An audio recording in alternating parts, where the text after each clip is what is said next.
Pour ce qui est de Jean-Marie Le Pen, dans la Casbah d'Alger, tout le monde savait que cet homme avait été un tortionnaire à Alger. Le lieutenant Jean-Marie Le Pen a passé 3 mois à Alger, de fin décembre 56 au 31 mars 57, afin d'éradiquer le nationalisme. 3 mois durant lesquels il torturera des Algériens dans toute la ville. Il est dans un régiment qui est considéré comme un régiment d'élite, le premier régiment étranger parachutiste, qui est composé essentiellement, comme son nom l'indique, d'étrangers, et notamment de milliers de Waffen-SS qui ont été incorporés dans la Légion en 1945.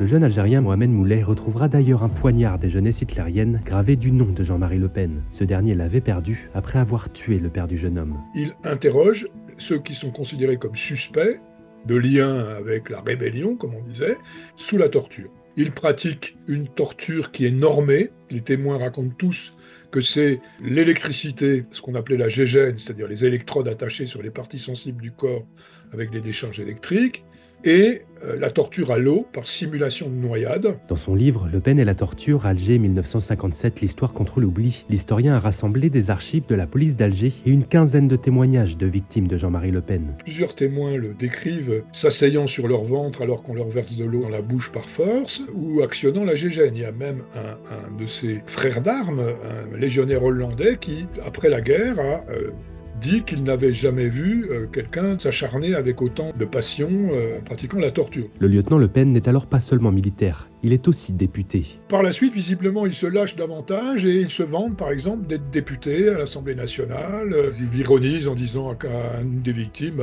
« Si tu veux te plaindre, tu viendras à l'Assemblée nationale, tu demanderas le député Le Pen, etc. » Mais certaines de ces victimes ne pourront plus jamais se plaindre. Ahmed Moulay est torturé devant sa famille et décède sous la torture, et son corps est ensuite criblé de balles pour faire croire à un règlement de compte entre Félaga. Jean-Marie Le Pen quitte Alger le 31 mars 1957. Ces crimes de guerre, qui n'étaient pas que le fait de Le Pen, ont laissé un grand traumatisme au sein de la population algérienne. Il fait ce que font tous les officiers de renseignement comme lui à Alger à ce moment-là. Moi, je travaille sur les disparitions forcées à Alger. Je peux vous garantir qu'aujourd'hui encore, plusieurs générations après, c'est un trauma qui subsiste.